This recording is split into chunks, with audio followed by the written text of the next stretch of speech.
I'm not sure I've ever heard this discussed in a Zen context, honestly. But in foundational Buddhism, we have what are called the Five Remembrances, all of which we've discussed many times before, but never as this particular set, as this package. And I'll read them to you very quickly. These are the five. These come from the Upajjhatthana Sutta.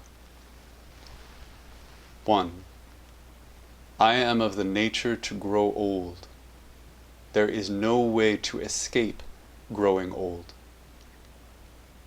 2. I am of the nature to have ill health.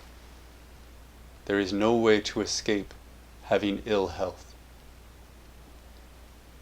3. I am of the nature to die. There is no way to escape death. 4. All that is dear to me and everyone I love are of the nature to change. There is no way to escape being separated from them. And 5. My actions are my only true belongings. I cannot escape the consequences of my actions. My actions are the ground upon which I stand.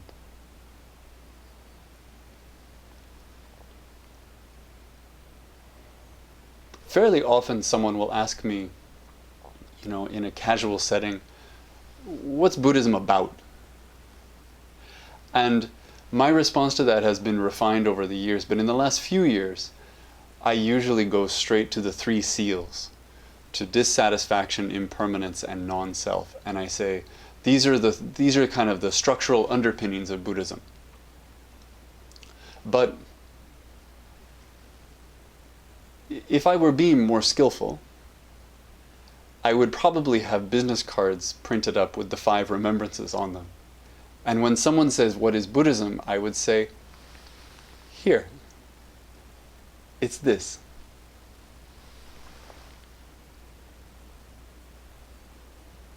These 5 remembrances are intended to be recited. They're intended to be memorized. Things that we say every day. Maybe this is the first thing you say when you wake up, or the first thought you have before you go to bed. Maybe they're taped next to your bathroom mirror, or on your kitchen counter.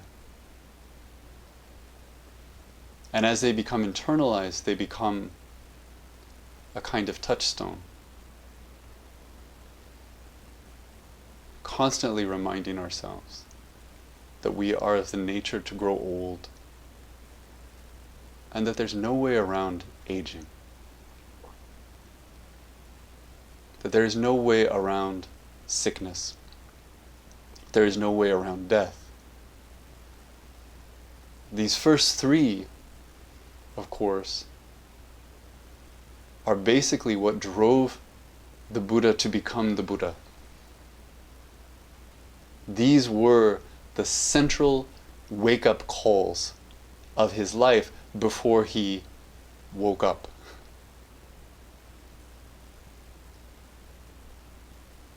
Sickness, old age, death.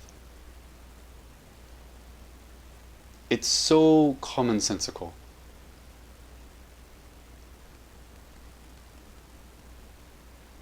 If you have this taped on your mirror, if you have this memorized, there's no need for a further teaching. I'm going to ramble for a while, but it's been said already because I read it. It's complete.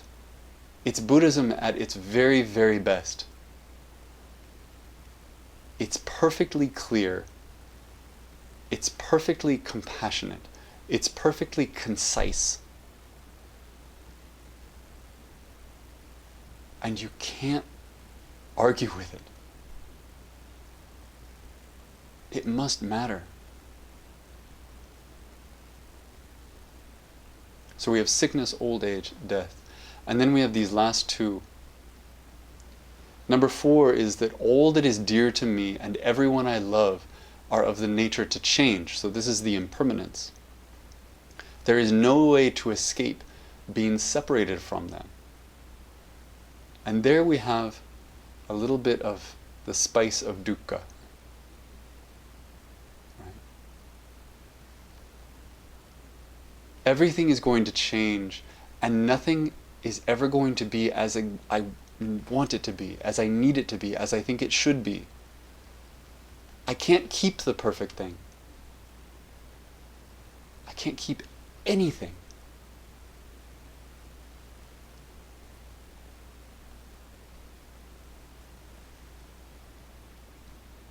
We can say these in first person. We can say them in second person. We don't say them out loud. But as you're looking at your aging parents, as you're looking at your friend who is suffering from a debilitating disease, as you're looking at your children, as they go through all the joys and the difficulties of growing up, you can look at them and you can think to yourself, you are of the nature to grow old. You are of the nature to die. You are going to suffer separation and loss. We shouldn't pretend otherwise.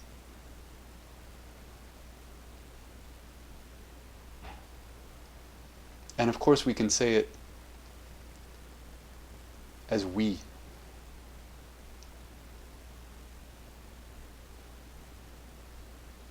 We are all this. We are all going to lose what we have, if we ever had it. We are all of this nature.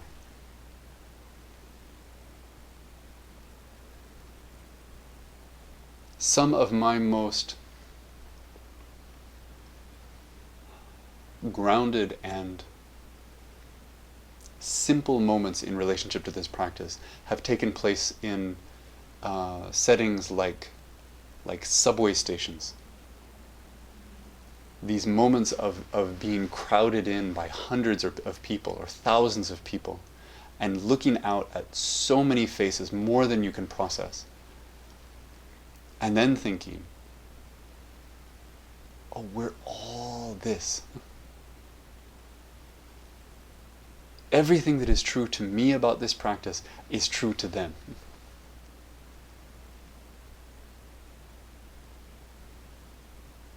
It changes the room. It changes the air. Not because something good happened, but because that's my one brief, honest look at where I am.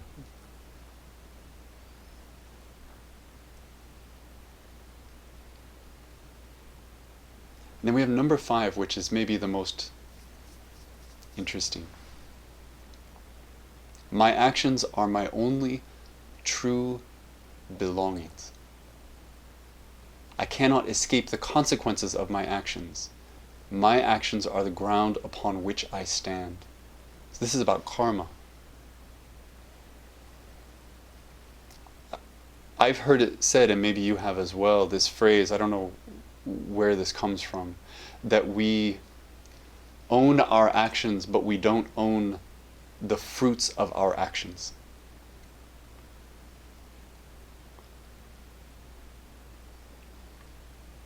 We experience the consequences, but we don't get to have the rewards, not exactly. Our actions are ours in the moment that they are ours. Now, I'm not a huge fan of the idea of belongings, of talking about this in terms of ownership. I don't think that captures it. But within this tradition, within Zen, we can understand this to a certain degree as practice verification.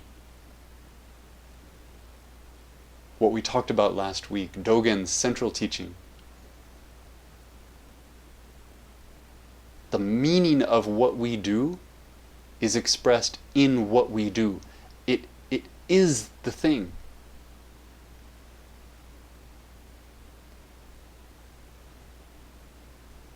My life is being expressed 100% right now. This is what my life looks like right now. There's no backstory. There's no other thing that you don't see. And it's equally true for you. Wherever you are, whichever part of the world you're in, however you're sitting, however you're breathing, that's you. Not just a version of you, it's the complete you, the culmination of your life. And what you choose to do in this moment matters. There will be consequences. And while you get to choose which actions you take, you don't get to choose what the consequences will be.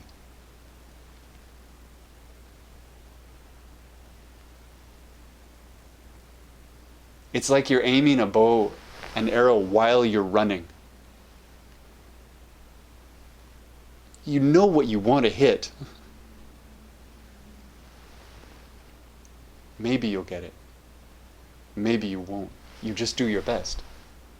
But you have to accept the consequences for what happens.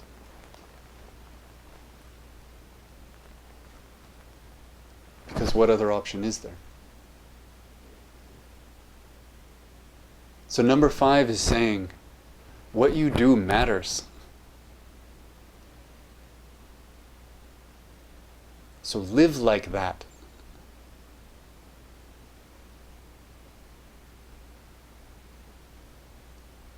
These are the 5. If we paused for a moment, we could probably just memorize them.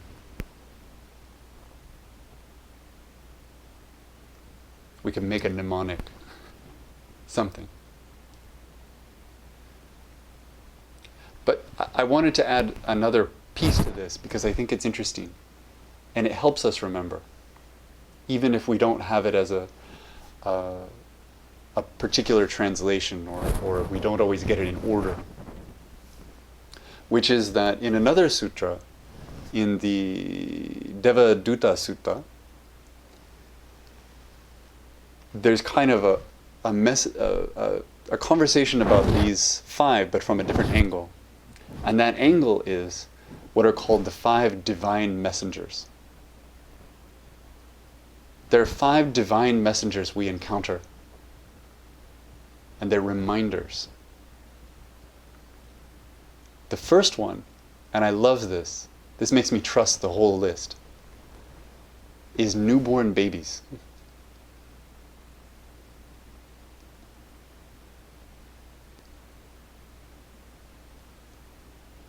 When we see a newborn baby, even if we don't have any particular philosophy about the world, we're struck with something.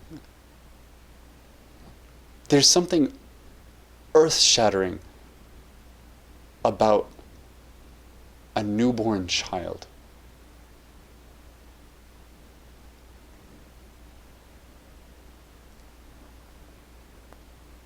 We see in that little face, we see all of it.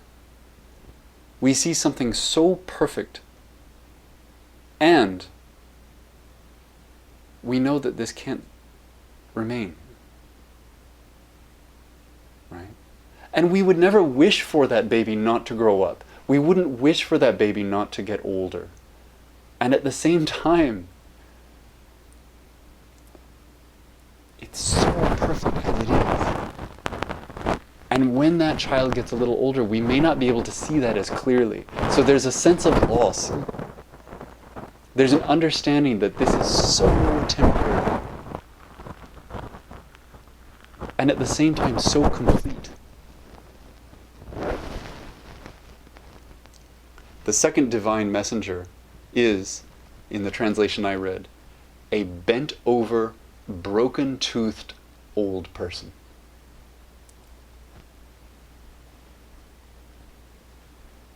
Every time that you see someone who has reached an old age. And in the case of this kind of extreme example, someone who has really felt the ravages of age,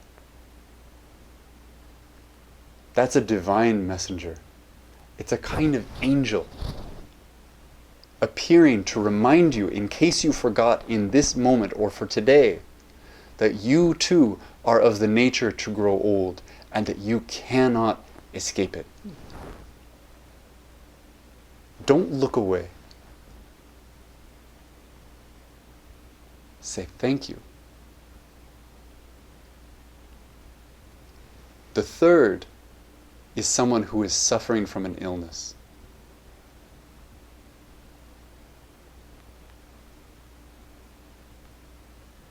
Part of what I love about this teaching is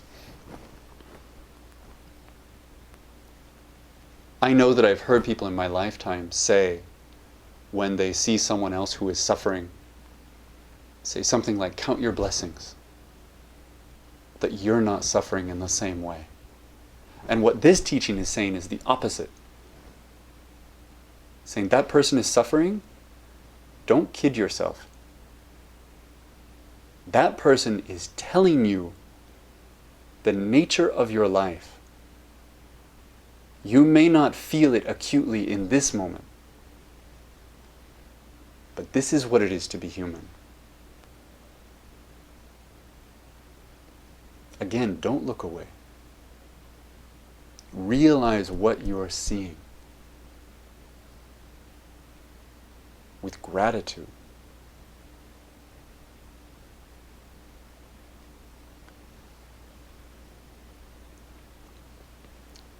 The next is someone who has died. And we've talked about this before. You know, in this culture, in this time, that's a rare event for us. Whereas in other cultures, in other times, seeing a corpse was not uncommon. Not at all. But these teachings also came about in times when there was no photography, for example. So every time you see a picture of someone from the past, every time you see a photograph of someone who is no longer with us, you can pause. You can consider the fact that that person died and that you will too. That there is no escape. That is not a punishment. It's just who we are. And so you take that opportunity to remember deeply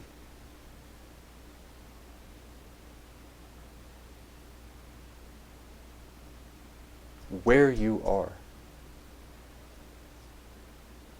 And then the last divine messenger, and this is the one we need to pick this one apart a little bit.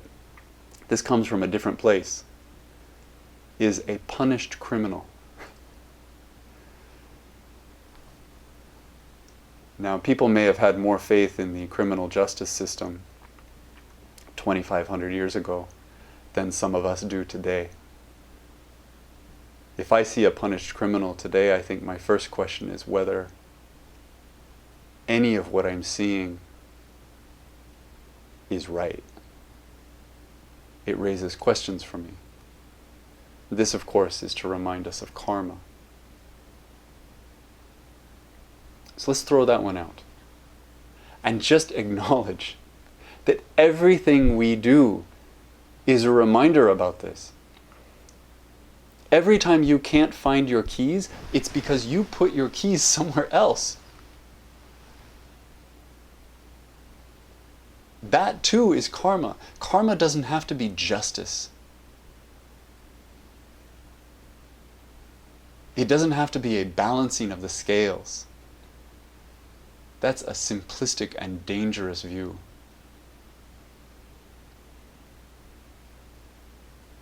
It's simply that we do things and something comes of that.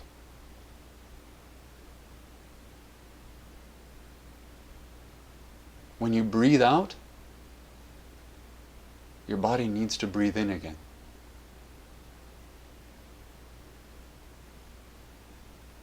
And so multiple times a minute, you have a reminder that what you do matters. That what you do now is leading to something else.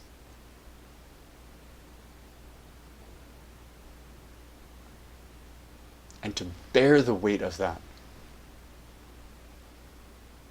to own that in the way that you sit and you stand and you walk and you speak. Because again, what other option is there?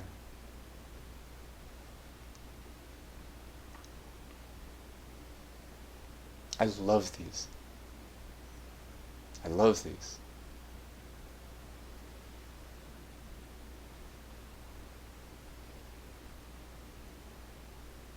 We can get so caught up in the idea that this tradition and this practice is about somehow perfecting ourselves or about purifying our view. No matter how many times we talk about not doing that, that door feels so wide. It feels so open. It's so seductive. And if we choose to try to walk through that door, we walk past this. The thing that is truly on offer. You know, a few weeks ago I was talking about a quotation by Kodo Sawaki. And another one from him is, he says, it doesn't matter if you don't get enlightened. Just don't delude yourself.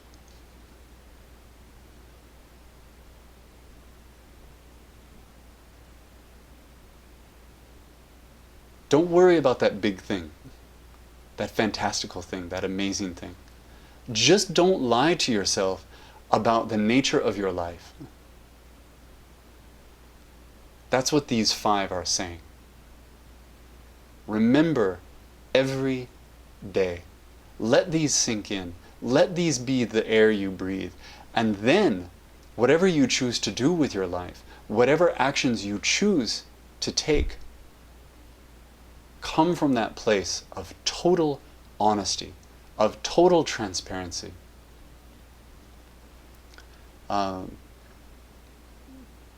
was an interview recently with another teacher, Isho Fujita, and I wasn't there for it, but this is what I heard reported back, was that he described nirvana as a life that is totally accepting of death.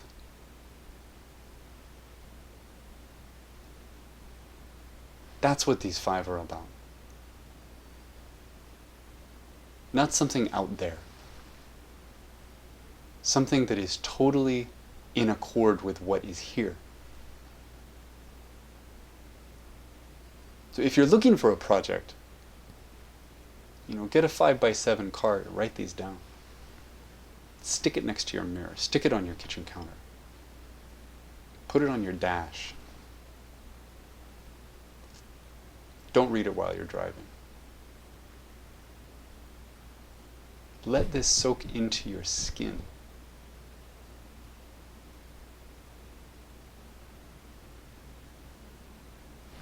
I'll stop there.